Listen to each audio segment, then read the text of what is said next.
ಎಲ್ರಿಗೂ. ಇವತ್ತು ನಾನು ನಿಮಗೆ ಬೋಟ್ ನೆಕ್ ಬ್ಲೌಸ್ನ 4 ಅಲ್ಲಿ ತೋರಿಸ್ತಾ ಇದ್ದೀನಿ. ಯಾಕೆಂದರೆ ನಮ್ಮ ಸ್ಟೂಡೆಂಟ್ ಕೇಳ್ತಾ ಇದ್ರು, ಮೇಡಮ್ ಬೋಟ್ ನೆಕ್ನ ಪ್ರಿನ್ಸ್ ಕಟ್ಟಲ್ಲೇ ಮಾಡಬೇಕಾ, 4 ಅಲ್ಲಿ ಮಾಡೋಕ್ಕಾಗಲ್ವಾ ಅಂತ. ಯಾಕಂದರೆ ಅವ್ರ ಹತ್ರ ಬರೋ ಕಸ್ಟಮರು ನನಗೆ 4 ಬೋಟ್ ನೆಕ್ ಮಾಡಿಕೊಡಿ, ಪ್ರಿನ್ಸ್ ಕಟ್ ಬೇಡ ಅಂತ ಹೇಳ್ತಿದಾರಂತೆ. ಯಾಕಂದರೆ ಪ್ರಿನ್ಸ್ ಕಟ್ ಅಂದರೆ ಅಮೌಂಟ್ ಜಾಸ್ತಿ ಚಾರ್ಜ್ ಮಾಡ್ತಾರೆ, 4 ಅಂದರೆ ಅಮೌಂಟ್ ಕಡಿಮೆ ಚಾರ್ಜ್ ಮಾಡ್ತಾರೆ ಅಂತ ಮೈಂಡ್ ಸೆಟ್ ಇರ್ಬೋದು. ಸೊ ಅದೇ ಥರನೇ ಇರುತ್ತೆ ಬ್ಲೌಸ್ ಸ್ಟಿಚಿಂಗ್ ಚಾರ್ಜಸ್ಸು. ಪ್ರಿನ್ಸ್ ಕಟ್ಗೆ ಒಂದು ಇರುತ್ತೆ, ಬೋಟ್ ನೆಕ್ಗೆ 4 ಒಂದು ಇರುತ್ತೆ. ಸೊ ಹಾಗಾಗಿ ಆ ಥರ ಕೇಳಿರ್ಬೋದು. ಪ್ರಿನ್ಸ್ ಕಟ್ಟಲ್ಲಾಗಲಿ ಬೋಟ್ ನೆಕ್ ಅಥವಾ ಪ್ರಿನ್ಸ್ ಕಟ್ಟಲ್ಲಾಗಲಿ 4 ಏನು ನಮಗೆ ಡಿಫ್ರೆನ್ಸ್ ಬರೋದಿಲ್ಲ. ಈ ಶೇಪ್ ಅನ್ನೋದು ಇಷ್ಟೇ ಚೆನ್ನಾಗಿನೇ ಬರುತ್ತೆ. ಸೊ ಬೋಟ್ ನೆಕ್ ಅಂದಿದ ತಕ್ಷಣ ಬ್ಯಾಕ್ ಉಕ್ಕಿದ್ರೇ ಚೆನ್ನಾಗಿ ಕಾಣುತ್ತೆ. ಫ್ರಂಟ್ ಉಕ್ಕಿದ್ರೆ ಏನಾಗುತ್ತೆ ಅಂದರೆ ನಮ್ಗೆ ಇಲ್ಲಿವರೆಗೂ ಉಕ್ ಕಾಣ್ತಿದ್ರೆ ಸೆರಗು ಹಾಕ್ದಾಗ ಅದು ಮೇಲೆ ಕಾಣ್ತಾ ಇರುತ್ತೆ. ಹಂಗಾಗಿ 4 ಆಗಲಿ ಪ್ರಿನ್ಸ್ ಕಟ್ ಆಗಲಿ ಬ್ಯಾಕ್ ಉಕ್ಕೆ ತಗೊಳ್ಳಿ, ತುಂಬ ಪರ್ಫೆಕ್ಟ್ ಫಿಟ್ಟಿಂಗ್ ಬರುತ್ತೆ. ಸೊ ಇದನ್ನು ನಾನು ಇಲ್ಲಿ ಡ್ರಾಫ್ಟಿಂಗ್ ಮಾಡಿ ತೋರಿಸ್ದೆ, ನಿಮಗೆ ಡೈರೆಕ್ಟ್ ಫ್ಯಾಬ್ರಿಕ್ ಕಟಿಂಗ್ ಮಾಡಿನೇ ತೋರಿಸ್ತೀನಿ. ಅದಕ್ಕೂ ಮುಂಚೆ ಈ ಬ್ಲೌಸ್ ಬಗ್ಗೆ ಸ್ವಲ್ಪ ಡೀಟೇಲ್ ಕೊಟ್ಬಿಡ್ತೀನಿ. ಯಾಕಂದರೆ ಇದು deep neck blouse, front back deep and broad ಇದೆ, ವಿತ್ ಕಪ್ ಅಟ್ಯಾಚ್ ಮಾಡಿದ್ದೀನಿ. ಸೊ ಬ್ಯಾಕಲ್ಲಿ ಅಷ್ಟು ಡೀಪು ಬ್ರಾಡು ತೊಗೊಂಡಿದ್ರು. ಶೋಲ್ಡರ್ ಅನ್ನೋದು ಯಾವುದೇ ಥರ ನಂಗೆ ಡ್ರಾಪ್ ಆಗ್ತಾ ಇಲ್ಲ, ಆರ್ಮೋಲ್ ಹತ್ರ ಯಾವುದೇ ರಿಂಕಲ್ಸು ಟೈಟು ಬಂದಿಲ್ಲ. ಮತ್ತು ಪ್ರಿಂಟ್ ಶೇಪ್ ಅನ್ನೋದು ತುಂಬಾ ಪ್ರಾಪರಾಗಿ ಬಂದಿದೆ. ವೆಸ್ಟ್ ಬ್ಯಾಂಡ್ ಯೂಸ್ ಮಾಡದೇ ಇದ್ದರೂ ಕೂಡ ನನಗೆ ಬಸ್ಟ್ ಅನ್ನೋದು ಚೆನ್ನಾಗಿ ಲಿಫ್ಟ್ ಆಗಿದೆ. ಸೊ ಪ್ರಿನ್ಸ್ ಕಟ್ ಅಂದಿದ ತಕ್ಷಣ ಇಲ್ಲಿ ಏನಾಗುತ್ತೆ ಅಂದರೆ ಇದು ಅನಿವನ್ ಆಗಿಬಿಡುತ್ತೆ. ನಮಗೆ ಈ ಬ್ಲೌಸ್ ಲೆಂತ್ ಹೆಚ್ಚು ಕಮ್ಮಿ ಆಗುತ್ತೆ, ಆ ಥರ ಏನೂ ಇಲ್ಲದೆ ನೀಟಾಗಿ ಶೇಪ್ ಬಂದಿದೆ. ಸೊ ಇದನ್ನು ಇಷ್ಟು ಪರ್ಫೆಕ್ಟಾಗಿ ನೀವು ಕಲಿಬೇಕು ಅಂದರೆ ನಮ್ಮ ಆ್ಯಪಲ್ಲಿ ಈ ಕೋರ್ಸು ಲಾಂಚ್ ಆಗಿದೆ. ಸೊ ಇದು beginner friendly course. So professional ಮೆಥಡಲ್ಲಿ ಪ್ಯಾಟ್ರನ್ ಮೇಕಿಂಗು, ಕಟ್ಟಿಂಗು, ಸ್ಟಿಚಿಂಗು ಅಂತ ತುಂಬ ಡೀಟೇಲಾಗಿ ಎಕ್ಸ್ಪ್ಲೈನ್ ಮಾಡಿ ಕೋರ್ಸ್ನ ಅಪ್ಲೋಡ್ ಮಾಡಿದ್ದೀನಿ. ಯಾರಿನ್ನೂ ನಮ್ಮ ಆ್ಯಪ್ನ ಇನ್ಸ್ಟಾಲ್ ಮಾಡ್ಕೊಂಡಿಲ್ಲ ಅಂದರೆ ಪ್ಲೇಸ್ಟೋರ್ಗೆ ಹೋಗಿ ಲರ್ನ್ ವಿತ್ ಲಕ್ಷ್ಮಿ ಅಂತ ಸರ್ಚ್ ಮಾಡಿ ಆ್ಯಪ್ನ ಇನ್ಸ್ಟಾಲ್ ಮಾಡ್ಕೊಳ್ಳಿ. ಇಲ್ಲಾಂದರೆ ನಾನು ಡಿಸ್ಕ್ರಿಪ್ಷನಲ್ಲಿ ಕೂಡ ಲಿಂಕ್ ಶೇರ್ ಮಾಡಿರ್ತೀನಿ, ಅಲ್ಲೂ ಹೋಗಿ ನೀವು ಡೌನ್ಲೋಡ್ ಮಾಡ್ಕೋಬೋದು. ಈಗ ನಾವು ಬೋಟ್ ನೆಕ್ 4 ಬ್ಲೌಸ್ನ ಡೈರೆಕ್ಟು ಫ್ಯಾಬ್ರಿಕ್ ಮೇಲೆ ಕಟಿಂಗ್ ಮಾಡಿ ತೋರಿಸ್ತೀನಿ. ಬನ್ನಿ ಕಟಿಂಗ್ ನೋಡೋಣ. ಇವತ್ತು ಬೋಟ್ ನೆಕ್ ಬ್ಲೌಸ್ನ 4 ಅಲ್ಲಿ ತೋರಿಸ್ತಾ ಇದ್ದೀನಿ. ನಾನು ಬ್ಯಾಕ್ ಪಾರ್ಟಿಂದಾನೇ ಸ್ಟಾರ್ಟ್ ಮಾಡೋಣ. ಇಲ್ಲಿ ಮೆಜರ್ಮೆಂಟ್ ಬರ್ತಿದೆಯಲ್ಲ, ಸೇಮ್ ಮೆಜರ್ಮೆಂಟ್ಗೆ ಮಾಡ್ತಾ ಇರೋದು. ನನಗೆ ಸ್ಟ್ರೈಟಿಗೆ ಒಂದು ಲೈನ್ ಹಾಕೊಳ್ಳಿ. ಇದು ಬ್ಯಾಕ್ ಓಪನ್ ಇರೋದ್ರಿಂದ ನಾನು ಓಪನ್ ಸೈಡ್ ನನ್ನ ಕಡೆ ತಗೊಂಡಿದ್ದೀನಿ. ಈ ತರ ಸೆಲ್ವೆಡ್ಜ್ ಇದ್ರೆ ಇದನ್ನ ನಾವು ತೆಗೆದ್ಬಿಟ್ರೆ ಬ್ಲೌಸ್ ಚೆನ್ನಾಗಿ ಬರುತ್ತೆ.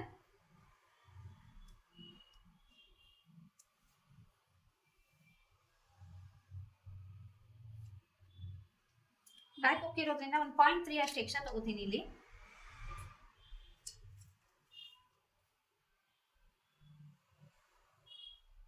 ಉಪ್ಪಟ್ಟಿ ಹೈಪಟ್ಟಿಗೆ ಇದು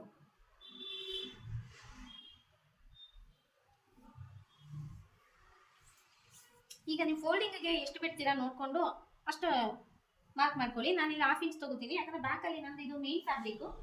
ಇಲ್ಲಿ ಬ್ಯಾಕಲ್ಲಿ ನನಗೆ ಬಾರ್ಡರ್ ಇರೋದ್ರಿಂದ 1/2 ಇಂಚ್ ಅಷ್ಟೇ ಫೋಲ್ಡಿಂಗ್ ಮಾಡೋಕ್ಕಾಗುತ್ತೆ. ಹಾಗಾಗಿ ನಾನು 1/2 ಇಂಚ್ ತಗೋತೀನಿ. ಇಲ್ಲಿ 1 ಇಂಚ್ ಬಿಡೋದ್ರಿಂದನೂ ನಮ್ಗೆ ಇಲ್ಲಿ ಪಟ್ಟಿ ಥರ ಬಂದು ಚೆನ್ನಾಗಿ ಕೂತ್ಕೊಳ್ಳುತ್ತೆ. ಬ್ಯಾಕಲ್ಲಿ ಎತ್ಕೊಳ್ಳೋ ಪ್ರಾಬ್ಲಮ್ ಎಲ್ಲ ಇರಲ್ಲ. ಬಟ್ ಒಂದೊಂದ್ಸಲಿ ಸಾರಿ ಬ್ಲೌಸಲ್ಲಿ ಏನಾಗುತ್ತೆ ಅಂದರೆ ಬ್ಲೌಸಲ್ಲಿ ನಮಗೆ ಬಾರ್ಡರ್ ಇದ್ದಾಗ ಇಲ್ಲಿ ನಾವು 1/2 ಇಂಚ್ ಬಿಡಬೇಕಾಗುತ್ತೆ. ಸೊ 1/2 ಇಂಚ್ ಬಿಟ್ಟು ಒಂದು ಲೈನ್ ಹಾಕೊಳ್ಳಿ. ಈಗ ರೆಡಿ ಲೆಂತ್ ನೋಡ್ಕೊಳ್ಳಿ. ರೆಡಿ ಲೆಂತ್ ನನಗೆ 13.5 ಬೇಕಾಗಿದೆ. ಇಲ್ಲಿಂದ 1/2 ಇಂಚು ಸೀಮಾ ಲೈನ್ಸ್ ಆ್ಯಡ್ ಮಾಡ್ತೀನಿ, ಶೋಲ್ಡರ್ ಜಾಯಿಂಟ್ ಮೈನಸ್ ಆಗುತ್ತೆ. ಈಗ ಶೋಲ್ಡರ್ ನೋಡ್ಕೊಳ್ಳಿ. ಶೋಲ್ಡರು ನಂದು 13 ಇದೆ.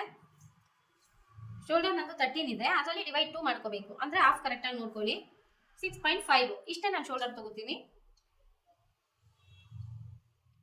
6.5 6.5 ಹತ್ರ ಒಂದು ಮಾರ್ಕ್ ಮಾಡ್ಕೊಳ್ಳಿ. ಈಗ ಡೆಪ್ತ್ ನೋಡ್ಕೋಬೇಕು. ಹಾರ್ಮೋಲ್ ಡೆಪ್ತ್ಗೆ ನಿಮ್ಮ ಹಾರ್ಮೋಲ್ ಎಷ್ಟಿದೆ ಅದರಲ್ಲಿ ಹಾಫ್ ತಗೊಳ್ಳಿ. ಅದರಲ್ಲಿ 1 ಇಂಚು ಮೈನಸ್ ಮಾಡ್ಕೊಳ್ಳಿ. 6 ಅಂತ ಬರ್ತಾ ಇದೆ. ನಾನು 6 ಹತ್ರ ಒಂದು ಲೈನ್ ಹಾಕೋತೀನಿ. ಇದೇ ನಮ್ಮ ಚೆಸ್ಟ್ ಲೈನ್ ಆಗಿರುತ್ತೆ.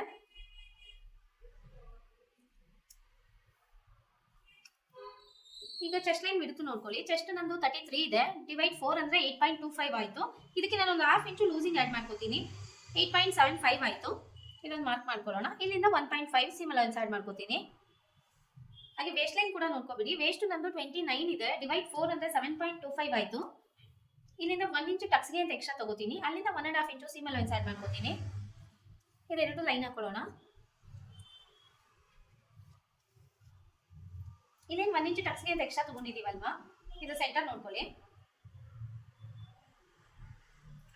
ಸೊ 1 ಇಂಚ್ನ ಈ ಕಡೆನೇ ಬ್ಯಾಕ್ ಬನ್ನಿ, ಉಪ್ಪಟ್ಟಿ ಕಡೆ. ಯಾಕೆ ಅಂದರೆ ಸೆಂಟರ್ ಬ್ಯಾಕ್ ಕಡೆನೇ ಬ್ಯಾಕ್ ಬನ್ನಿ. ಯಾಕಂದ್ರೆ ತುಂಬಾ ಸೈಡ್ ಹೋಗ್ಬಿಡುತ್ತೆ, ನಾವು ಆ ಕಡೆ ಈ ಕಡೆ ಡಿವೈಡ್ ಮಾಡಿದಾಗ ನಾವು ಹೊಲ್ದಾದ್ಮೇಲೆ ಸೈಡ್ ಹೋಗ್ಬಿಡುತ್ತೆ. ಹಾಗಾಗಿ 1 ಇಂಚ್ ಈ ಕಡೆನೇ ಬ್ಯಾಕ್ ಬಂದು 1/2 ಇಂಚ್ ನೋಡ್ಕೊಳ್ಳಿ. ಸೊ ಟಕ್ಸ್ ಲೆಂತ್ ನಾನು 4 ಇಂಚ್ ಅಂತ ತಗೋತೀನಿ.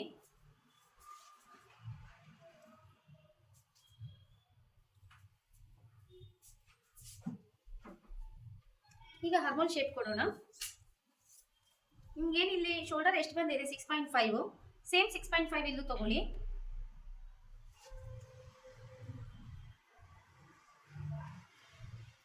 ಈ ರೀತಿ ಒಂದು ಲೈನ್ ಹಾಕೊಳ್ಳಿ. ಸೊ 6 ಅಂದ್ರೆ ಮಿಡ್ ಪಾಯಿಂಟ್ ಬಂದು 3 ಆಗುತ್ತೆ. ಇಲ್ಲಿಂದ 1 ಇಂಚ್ ಡೌನ್ ತಗೊಳ್ಳಿ. ಈಗ ಶೇಪ್ ಕೊಡೋಣ.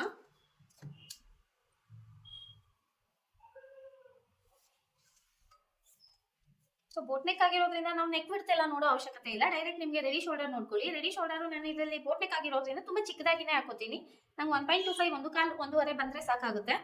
ಸೊ 1.5 ಅಂತ ತಗೋತೀನಿ. ರೆಡಿ 1.5 ಬೇಕು ಅಂದ್ರೆ ನಾನು ಇಲ್ಲಿ 2.25 ತಗೋಬೇಕಾಗುತ್ತೆ. ಅದು 3/4 ಇಂಚು ಮೈನಸ್ ಆಗಿ ನನಗೆ ಸರಿ ಬರುತ್ತೆ.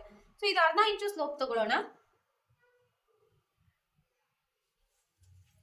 ಬ್ಯಾಕ್ ಅಲ್ಲಿ 1 3 ಇಂಚ್ ವರೆಗೂ ನಾನು ಡೀಪ್ ತಗೋತೀನಿ. ಸ್ಲೋಪ್ ತಗೊಂಡಿರೋದ್ರಿಂದ ಬಾಕ್ಸ್ ಈ ತರನೇ ಹಾಕೊಳ್ಳಿ. 90 ಡಿಗ್ರಿನಲ್ಲಿ ಹಾಕೊಂಡ್ರೆ ನಮಗೆ ಬೋಟ್ ಶೇಪ್ ಅನ್ನೋದು ಚೆನ್ನಾಗಿ ಬರುತ್ತೆ. ಹಿಂಗೆ ಸ್ಟ್ರೈಟ್ ತಗೊಳ್ಳೋದಕ್ಕಿಂತ ಕರ್ವ್ ಸ್ಕೇಲ್ ಯೂಸ್ ಮಾಡಿ ನೀವು ಶೇಪ್ ಕೊಡ್ಬೋದು.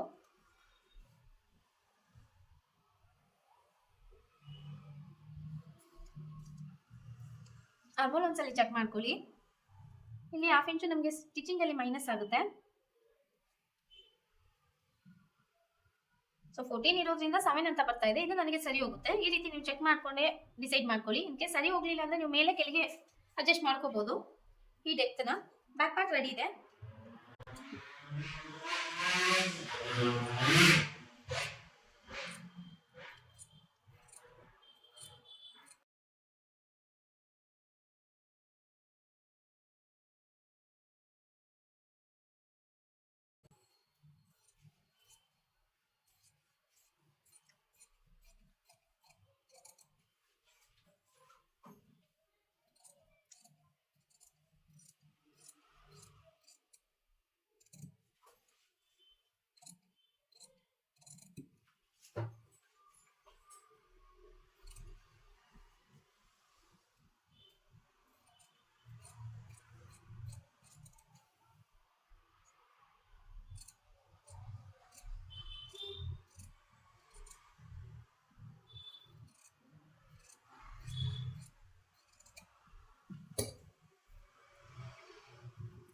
ನಾಚ್ ಹಾಕೊಳ್ಳಿ. ಇಲ್ಲಿ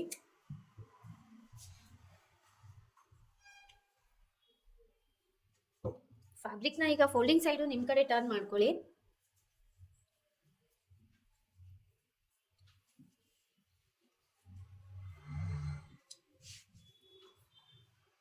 ಬ್ಯಾಕ್ ಪಾರ್ಟ್ ಇಟ್ಕೊಂಡು ಮ್ಯಾಚ್ ಮಾಡಿ ನೋಡಿ ಎಲ್ಲಿಂದ ಸಾಕಾಗುತ್ತೆ ಅಂತ. ಸೊ ನಾವು ಡೈರೆಕ್ಟ್ ಮೇಲಿಂದನೇ ತಗೋಬಹುದು.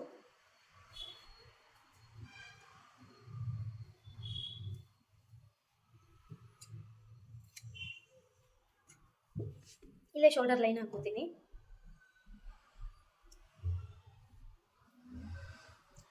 ಹಾಫ್ ಇಂಚು ಶೋಲ್ಡರ್ ಜಾಯಿಂಟ್ಗೆ ಇಲ್ಲೇ ತಗೊಳ್ಳೋಣ. ಸೊ ಈಗ ನಿಮ್ಮ ಶೋಲ್ಡರ್ ಅಲ್ಲಿ ಡಿವೈಡ್ 2 ಮಾಡ್ಕೊಂಡು 1/2 ಇಂಚು ಮೈನಸ್ ಮಾಡಬೇಕಾಗುತ್ತೆ ಫ್ರಂಟ್ ಅಲ್ಲಿ. ಅಂದ್ರೆ ಬ್ಯಾಕ್ ಅಲ್ಲಿ ಏನ್ ಶೋಲ್ಡರ್ ತಗೊಂಡ್ರು ಫ್ರಂಟ್ಗೆ 1/2 ಇಂಚು ಕಡಿಮೆ ತಗೊಳ್ಳಿ. ನಾನು ಬ್ಯಾಕ್ ಅಲ್ಲಿ 6.5 ತಗೊಂಡಿದ್ದೆ, ಫ್ರಂಟ್ ಅಲ್ಲಿ 6 ಅಂತ ತಗೋತೀನಿ. ಈಗ ರೆಡಿ ಲೆಂತ್ ನೋಡ್ಕೊಳ್ಳಿ. ರೆಡಿ ಲೆಂತ್ ನನಗೆ ಫ್ರಂಟ್ ಅಲ್ಲಿ 14.5 ಇದೆ, ಅಷ್ಟೇ ತಗೋತೀನಿ. ಅಲ್ಲಿಂದ 1/2 ಇಂಚ್ ಎಕ್ಸ್ಟ್ರಾ ತಗೋತೀನಿ. ಫೋಲ್ಡಿಂಗ್ ಅಲ್ಲಿ ಇದು ಮೈನಸ್ ಆಗುತ್ತೆ ನಮಗೆ. ಫಸ್ಟ್ ಸೈಜು ದೊಡ್ಡದಾಗ್ತಾ ಆಗ್ತಾ ನಮಗೆ ಬ್ಯಾಕ್ ಫ್ರಂಟ್ ಲೆಂತ್ ಅನ್ನೋದು ಬೇರೆ ಬೇರೆನೆ ಬರುತ್ತೆ. ಸೊ ಸೇಮ್ ಲೆಂತ್ ಎಲ್ಲರಿಗೂ ತಗೋಬಾರ್ದು. ಬ್ಯಾಕ್ ಅಲ್ಲಿ ಏನ್ ಲೆಂತ್ ತಗೊಂಡಿದೀವೋ ಫ್ರಂಟ್ಗೂ ಅದನ್ನೇ ಯೂಸ್ ಮಾಡಿದ್ರೆ ಬೆಸ್ಟ್. ಹೆವಿ ಇದ್ದಾಗ ಕೈ ನಾವು ಮೇಲೆ ಎತ್ತಿದ್ರೆ ಬ್ಲೌಸ್ ಅನ್ನೋದು ನಮಗೆ ಸಾಕಾಗಲ್ಲ, ಸೊ ಮೇಲೆ ಬಂದ್ಬಿಡುತ್ತೆ. ಸೊ ಕೇರ್ಫುಲ್ ಆಗಿ ನೋಡ್ಕೊಳ್ಳಿ. ಬಸ್ಟ್ ಸೈಜ್ ಜಾಸ್ತಿ ಇದೆ, ತುಂಬಾ ಅಪ್ಪರ್ ಚೆಸ್ಟ್ಗೂ ಫುಲ್ ಬಸ್ಟ್ಗೂ ತುಂಬಾನೇ ಡಿಫ್ರೆನ್ಸ್ ಇದೆ ಅಂದ್ರೆ ನಾವು ಲೆಂತ್ ಕೂಡ ಡಿಫ್ರೆಂಟ್ ಆಗಿ ತಗೋಬೇಕು. ಸೊ ಫ್ರಂಟ್ ಅಲ್ಲಿ ಟಕ್ಸ್ ಬರೋದ್ರಿಂದ ಲೆಂತ್ ನಾವು ಅಡ್ಜಸ್ಟ್ ಮಾಡ್ಕೋಬಹುದು, ಬ್ಯಾಕ್ ಲೆಂತ್ ಮ್ಯಾಚ್ ಮಾಡ್ಕೋಬಹುದು ಇಲ್ಲಿ ಸೈಡ್ ಅಲ್ಲಿ. ಬಟ್ ಸೆಂಟರ್ ಅಲ್ಲಿ ಅಂದ್ರೆ ನಮ್ಮ ಬಸ್ಟ್ ಕೆಳಗಡೆ ನಮ್ಗೆ ಎಕ್ಸ್ಟ್ರಾ ಫ್ಯಾಬ್ರಿಕ್ ಇರಲೇಬೇಕು. ಕೈ ಎತ್ತುವಾಗ ಕೆಲಸ ಮಾಡುವಾಗೆಲ್ಲ ನಮ್ಗೆ ಕಂಫರ್ಟಬಲ್ ಆಗಿರ್ಬೇಕು ಅಂದ್ರೆ. ಈಗ ಹಾರ್ಮೋಲ್ ಡೆಪ್ತ್ ನೋಡ್ಕೊಳ್ಳಿ. ಹಾರ್ಮೋಲ್ ಡೆಪ್ತ್ ಬ್ಯಾಕ್ ಅಲ್ಲಿ ನಾನು 6 ಅಂತ ತಗೊಂಡಿದ್ದೀನಿ, ಫ್ರಂಟ್ ಅಲ್ಲಿ ಕೂಡ 6 ಅಂತಾನೆ ತಗೋತೀನಿ. ಇದೇ ನಮ್ಮ chest line. So chest line width ನೋಡ್ಕೊಳ್ಳಿ. ಚೆಸ್ಟ್ ಲೈನ್ ವಿಡ್ತ್ಗೆ ನೀವು ಫುಲ್ ಬಸ್ಟ್ ಯೂಸ್ ಮಾಡಬೇಕು. ಫುಲ್ ಬಸ್ಟ್ಗೆ 2 ಇಂಚ್ ಆಡ್ ಮಾಡಿ ತಗೊಳ್ಳಿ. ಫುಲ್ ಬಸ್ಟ್ ನಂದು 35 ಇದೆ, ಪ್ಲಸ್ 2 ಅಂದ್ರೆ 37 ಆಯ್ತು, ಡಿವೈಡ್ 4 ಅಂದ್ರೆ 9.25 ಆಯ್ತು. ಸೊ 9.25 ಹತ್ರ ಒಂದು ಮಾರ್ಕ್ ಮಾಡ್ಕೊಂಡು, ಇಲ್ಲೂ ಕೂಡ 9.25 ಹತ್ರನೇ ಒಂದು ಮಾರ್ಕ್ ಮಾಡ್ಕೊಂಡು ಬಾಕ್ಸ್ ಹಾಕೋತೀನಿ.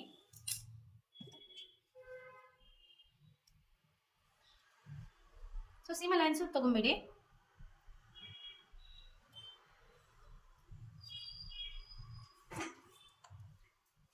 ಇಲ್ಲೇನು ನಿಮಗೆ 6 ಅಂತ ಬಂದಿದೆ ಅಲ್ವಾ, ಸೇಮ್ 6 ಇನ್ನೂ ನೋಡ್ಕೊಳ್ಳಿ. ಸೊ ಇದ್ರದ್ದು ಮಿಡ್ ಪಾಯಿಂಟ್ ನೋಡ್ಕೊಳ್ಳಿ. ಇದೇನಂದ್ರೆ ನಮಗೆ ಅಕ್ರಾಸ್ ಫ್ರಂಟ್ ಅಂತ ಹೇಳ್ತೀವಿ. ಇದ್ರದ್ದು ಮೆಜರ್ಮೆಂಟ್ ನೀವು ತಗೊಂಡಿದ್ರೆ ನಿಮ್ಗೆ ಇಲ್ಲಿ ಬರೋ ಲೂಸು ಅವಾಯ್ಡ್ ಆಗುತ್ತೆ. ನನ್ನ ಅಕ್ರಾಸ್ ಫ್ರಂಟ್ ಬಂದು 11.5 ಇದೆ. ಇದನ್ನ ಡಿವೈಡ್ 4 ಮಾಡ್ಕೊಳ್ಳಿ, ಸಾರಿ ಡಿವೈಡ್ 2 ಮಾಡಿ, 5.75 ಅಂತ ಬರ್ತಾ ಇದೆ. ಇದು ನಿಮ್ಗೆ ಇದ್ರ ಉಪಯೋಗ ಏನು ಅಂದ್ರೆ ನಾವು ಎಷ್ಟು ಕರ್ವ್ ಕೊಡಬೇಕು ಅನ್ನೋದು ಗೊತ್ತಾಗುತ್ತೆ. ಇನ್ ಕೇಸ್ ನೀವೇನಾದ್ರು ಅಕ್ರಾಸ್ ಫ್ರಂಟ್ ತಗೊಂಡಿಲ್ಲ ಅಂದ್ರೆ ಫಾರ್ಮುಲಾ ಯೂಸ್ ಮಾಡಿ, ಶೋಲ್ಡರ್ -2 ಡಿವೈಡ್ 2 ಅಂತ ಯೂಸ್ ಮಾಡಿ. ಅವಾಗ ನಿಮ್ಗೆ ಈ ಶೇಪ್ ಅನ್ನೋದು ಕರೆಕ್ಟ್ ಆಗಿ ಸಿಗುತ್ತೆ.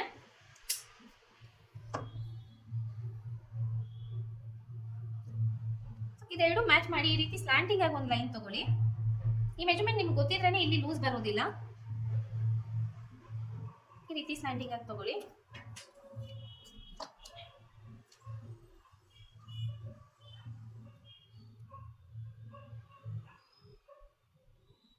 ಸೊ ಫ್ರಂಟ್ ಹಾರ್ಮೋನ್ ಶೇಪ್ ಈ ತರನೇ ತಗೋಬೇಕು.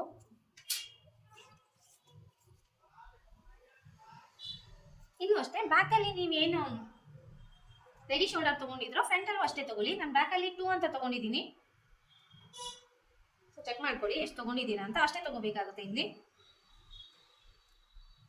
2.25 ಅಂತ ತಗೊಂಡಿದ್ದೀನಿ. ಸೇಮ್ 2.25 ನ ಇಲ್ಲಿ ನೋಡ್ಕೊಳ್ಳಿ, 2 ಕಾಲ್ ಅಂತ ತಗೊಂಡಿದ್ದೀನಿ. ಸೊ ಬೋಟ್ ನೆಕ್ಗೆ ನಾನು 3 ಇಂಚ್ ಡೌನ್ ಬರ್ತೀನಿ. ಇಲ್ಲಿ ಫ್ರಂಟ್ ಅಲ್ಲಿ ಯಾವುದೇ ತರ ಸ್ಲೋಪ್ ಬೇಡ ನಮಗೆ.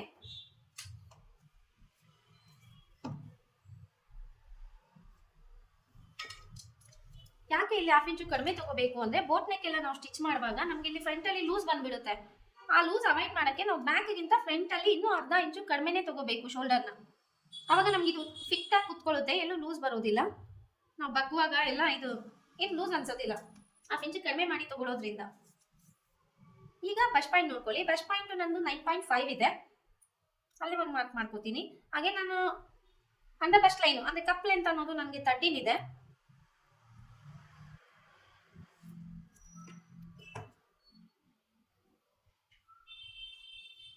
ಈ ರೀತಿ ಎಲ್ಲ ಲೈನು ಹಾಕೊಳ್ಳಿ. ಸೊ ಫ್ರಂಟ್ ಅಲ್ಲಿ ನಮಗೆ ಟೋಟಲ್ 4 ಲೈನ್ ಇರಬೇಕು. Chest line, bust line, cup line, ಇದು ವೇಸ್ಟ್ ಲೈನ್ ನಮ್ದು. ಈಗ ಅಪೆಕ್ಸ್ ನೋಡ್ಕೊಳ್ಳಿ. ಅಪೆಕ್ಸ್ ಅನ್ನೋದು ನನಗೆ 35 ಇರೋದ್ರಿಂದ 3.5 ತಗೋತೀನಿ. ಸೊ ಇದು ಅಪೆಕ್ಸ್ ನಮ್ದು. ಈಗ 1.5 ಇಂಚು ಗ್ಯಾಪ್ ಅಲ್ಲಿ 4 ಟಕ್ಸ್ ತಗೋತೀನಿ. ಸೊ ಇದೆರಡು ಸೆಂಟರ್ ನೋಡ್ಕೊಳ್ಳಿ. ಇಲ್ಲಿಂದ ಮೇಲೆ 1.5 ಮೇಲೆ ಹೋಗ್ಬೇಕು. ಸೊ ಎನಿ ಸೈಜು ಈ ಮೆಥಡ್ ನಾನು ಹೇಳೋ ಮೆಥಡು ಪರ್ಫೆಕ್ಟ್ ಆಗಿ ಬರುತ್ತೆ. ಡಾಟ್ ಪಾಯಿಂಟ್ ನ ಹೈಲೈಟ್ ಮಾಡ್ಕೊಳ್ಳಿ. ಇಲ್ಲಿ ನಾನು 1 ಇಂಚ್ ಅಷ್ಟು ಟಕ್ಸ್ ತಗೋತೀನಿ, ಯಾಕಂದ್ರೆ ಬ್ಯಾಕ್ ಗಿಂತ ಫ್ರಂಟ್ ಅನ್ನೋದು ನಂದು 1 ಇಂಚ್ ಎಕ್ಸ್ಟ್ರಾ ಇದೆ. ಹಾಗಾಗಿ ಇಲ್ಲಿ 1 ಇಂಚ್ ತಗೋತೀನಿ. 1/2 ಇಂಚ್ ಈ ಕಡೆ, 1/2 ಇಂಚ್ ಈ ಕಡೆ. ಸೊ ಇಷ್ಟು ಟಕ್ಸ್ ತಗೊಳ್ಳೋದ್ರಿಂದ ಇಲ್ಲಿ ಬರೋ ಲೂಸ್ ಅವಾಯ್ಡ್ ಆಗುತ್ತೆ, ನೀಟಾಗಿ ಬಸ್ಟ್ ಕರೆಕ್ಟ್ ಆಗಿ ಕುತ್ಕೊಳ್ಳುತ್ತೆ. ಇಲ್ಲೂ ಕೂಡ ಅಷ್ಟೇ ನಮ್ಗೆ 1 ಇಂಚ್ ಎಕ್ಸ್ಟ್ರಾ ಇರುತ್ತೆ. ಅಂದ್ರೆ ಯಾವ ತರ ಅಂದ್ರೆ ಈ ರೀತಿ ಫಿಟ್ಟಿಂಗ್ ಲೈನ್ ಹಾಕುವಾಗ ನಾವು ಇಷ್ಟು ನಮ್ಗೆ ಇದು ಫೋಲ್ಡ್ ಆಗುತ್ತೆ. ಸೊ ಇಲ್ಲಿ ಬರೋ ಎಕ್ಸ್ಟ್ರಾನ ನಾವು ಇಲ್ಲಿ ಟಕ್ಸ್ ಹಿಡಿಬಹುದು.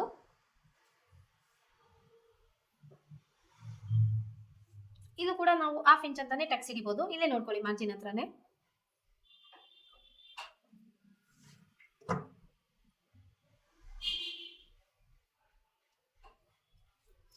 ಈ ಟಕ್ಸ್ ಸ್ವಲ್ಪ ಕೇರ್ಫುಲ್ ಆಗಿ ನೋಡ್ಕೊಳ್ಳಿ. ಇದು ಮ್ಯಾಚ್ ಆಗೋ ತರ ಸ್ಕೇಲ್ ಇಡಿ, ಅದು ಎಲ್ಲಿ ಹೋಗುತ್ತೋ ಅಲ್ಲಿ ಒಂದು ಲೈನ್ ಹಾಕೊಳ್ಳಿ. ಈಗ ನಾವು ಈ ಹಾರ್ಮೋನ್ ರೌಂಡ್ ಚೆಕ್ ಮಾಡಬೇಕು. ನಮ್ಮ ಹಾರ್ಮೋನ್ ಗಿಂತ ಏನ್ ಎಕ್ಸ್ಟ್ರಾ ಬರುತ್ತಲ್ಲ ಅದನ್ನ ನಾವು ಇಲ್ಲಿ ಟಕ್ಸ್ ಹಿಡಿಬಹುದು.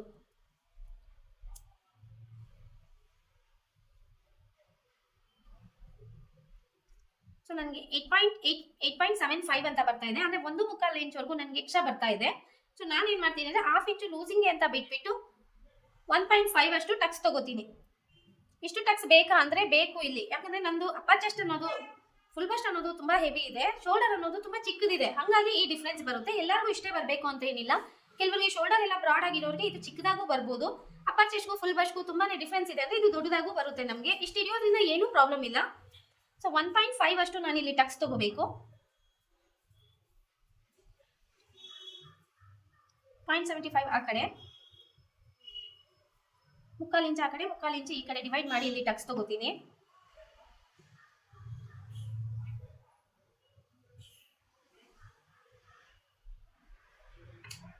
ಸೊ ಇದು ಚೆಕ್ ಮಾಡ್ಕೊಳ್ಳಿ, ಇದು ಎಷ್ಟಿದೆ ನಿಮಗೆ, ಈ ಟಕ್ಸ್ನ ಲೆಂತ್ ಎಷ್ಟಿದೆ, ಇದು ಕೂಡ ಅಷ್ಟೇ ಇರಬೇಕು. ಯಾಕಂದ್ರೆ ಹಿಂಗೆ ಶೇಪ್ ಹೋಗಿರುತ್ತೆ, ರೀಶೇಪ್ ತಗೋಬೇಕಾಗುತ್ತೆ. ಇಲ್ಲಿ ನಾವು ಇಲ್ಲಿ ನನಗೆ 4.3 ಅಂತ ಬರ್ತಾ ಇದೆ. ಇದು ಕೂಡ 4.3 ಇರೋ ಥರನೇ ನೋಡ್ಕೊಳ್ಳಿ.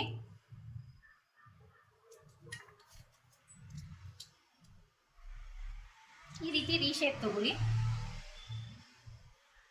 ಇವಾಗ ನಾವು ಇದನ್ನ ಇದ್ರ ಮೇಲೆ ಇಟ್ಟರೆ ರೌಂಡ್ ಅನ್ನೋದು ತುಂಬಾನೇ ಕರೆಕ್ಟ್ ಆಗಿ ಬರುತ್ತೆ ನಮಗೆ.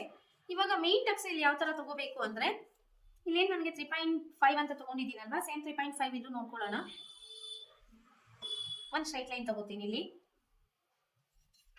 ಸೊ ಇದು ನಮ್ಮ ಕಪ್ ಲೈನ್ ಅಲ್ಲಿ ನಾವು ವೇಸ್ಟ್ ಲೈನ್ ಮೈನಸ್ ಮಾಡಬೇಕಾಗುತ್ತೆ. ವೇಸ್ಟ್ ಅನ್ನೋದು ನನಗೆ 29 ಇದೆ. ಡಿವೈಡ್ 4 ಅಂದ್ರೆ 7.25 ಆಯಿತು. ಸೊ ಇದೊಂದು ಮಾರ್ಕ್ ಮಾಡ್ಕೊಳ್ಳಿ. ಏನು ಬ್ಯಾಲೆನ್ಸ್ ಮಿಕ್ಕಿದೆ ನಿಮಗೆ, ನಾನು 2 ಇಂಚ್ ಅಂತ ಮಿಕ್ಕಿದೆ. ಆ 2 ಇಂಚ್ನ ನಾನು ಇಲ್ಲಿ ಟಕ್ಸ್ಗೆ ತಗೋತೀನಿ. ಈ ಕಡೆ 1 ಇಂಚು, ಈ ಕಡೆ 1 ಇಂಚು.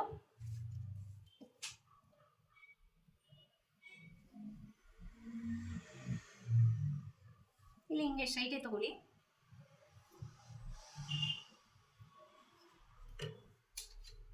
ಸೊ ಫೋಟಕ್ಸ್ ಆಗಿರೋದ್ರಿಂದ ಈ ತರ ಇರೋದ್ಕಿಂತ ನಮ್ಗೆ ಸ್ವಲ್ಪ ಹಿಂಗೆ ಸ್ಮೂತ್ ಮಾಡ್ಕೊಂಡ್ರೆ ಲೈನ್ ಎಲ್ಲ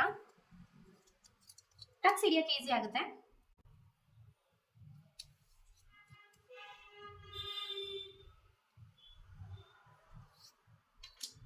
ಸೊ ಫ್ರಂಟ್ ರೆಡಿ ಆಗಿದೆ, ಕಟ್ ಮಾಡೋಣ.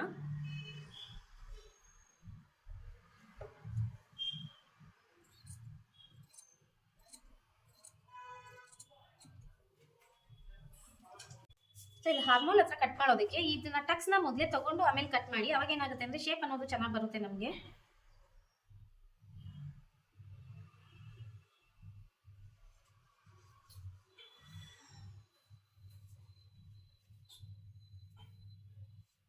ಸೊ ಈ ರೀತಿನೇ ತಗೊಳ್ಳಿ. ಶೇಪ್ ಏನಾದರೂ ಹೋಗಿದ್ರೆ ನೀಟಾಗಿ ಶೇಪ್ ಮಾಡ್ಕೊಳ್ಳಿ.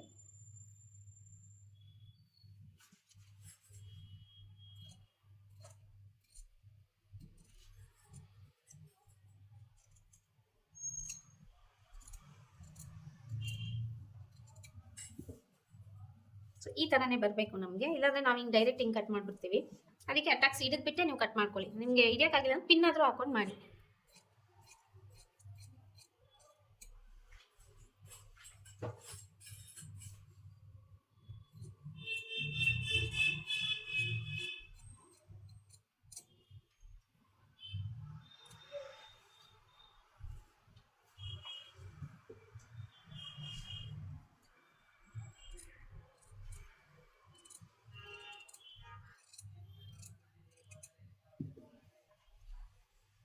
ಸೊ ಇಲ್ಲೆಲ್ಲ ಒಂದು ನಾಚ್ ಹಾಕೊಳ್ಳಿ. ಅವಾಗ ನಿಮಗೆ ಆ ಸೈಡನ್ನು ಅಲ್ಲೇ ಟಕ್ಸ್ ತಗೋಬೇಕು ಅಂತ ಗೊತ್ತಾಗುತ್ತೆ.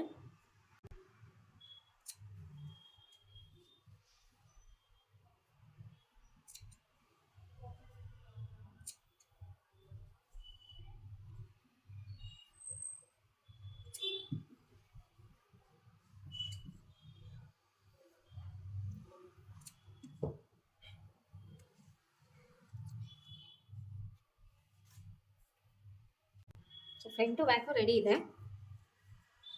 ಇಲ್ಲಿ ಸ್ಲೀವ್ನ ನಾನು ಡಿಸೈನರ್ ಸ್ಲೀವ್ ತಗೋತಾ ಇರೋದ್ರಿಂದ ನಾನು ಇಲ್ಲಿ ಸ್ಲೀವ್ ಏನು ತೋರಿಸ್ತಾ ಇಲ್ಲ ನಿಮಗೆ.